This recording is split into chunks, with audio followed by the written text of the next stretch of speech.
Hey everybody, it's Stephen.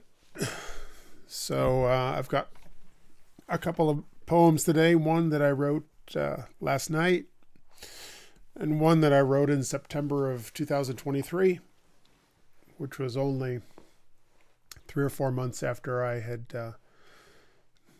discovered Christianity and started going to an Orthodox church. By September I was a catechumen. Maybe I became a catechumen in August. So, and I had discovered a story of an Eastern saint called King Abgar, and I was taken by the story and hadn't heard of it.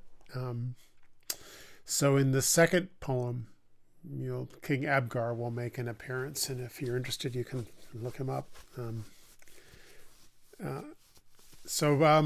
But it's, as you'll see, it's kind of a full circle with this Noah story, Noah and Abraham and King Abgar. So it's very nice for me because I know I'm wrapping up my Noah phase is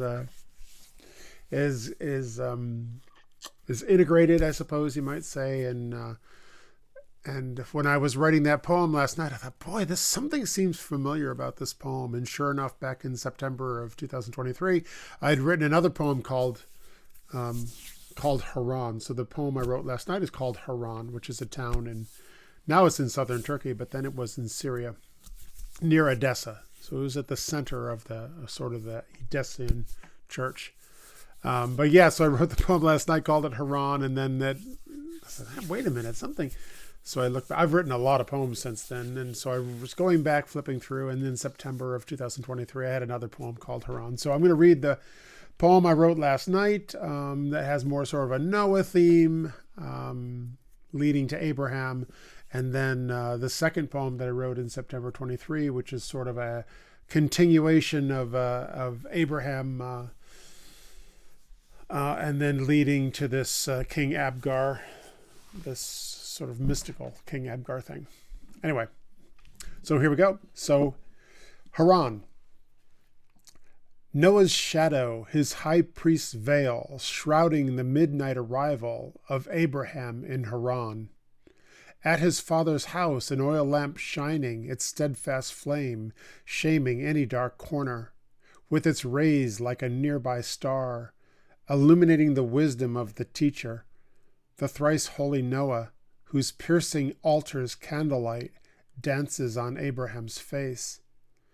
The old man's prayers answered by the owl, intoning its vespers at the approach of the deacon, and by the gentle knock of the hand by whose fate they would dwell in an incalculable wealth of remembrance. And then the second Haran poem from a year and a half ago. An angel of the Lord in gold-edged robes, outstretching his wing, turned Abram south. Leave Haran, but when you have forgotten your father in the fullness of your generations, the son will return to the father, not as the prodigal, but as perfect remembrance. And then I shall return with Adai and his artifact, and with his sacred blessing, brought by his holy apostle, to honor the fulfilling of your covenant with the Lord, after the order of Melchizedek, in the fullness of your generations, and in your father's land, at King Abgar's baptism. So yeah, I think you can see in that second one, if you've been following me, that there's a whole lot of stuff in the second one that I do not remember thinking about that far back. Well, maybe I remember slightly, but yeah, the fact that we end stanzas on remembrance in both poems, on the word remembrance, is pretty nice. Anyway, there you go. End of the Noah phase, pretty sure, and a wrap up as Abraham leaves his father's house and goes to fulfill his covenant with the Lord. Thanks.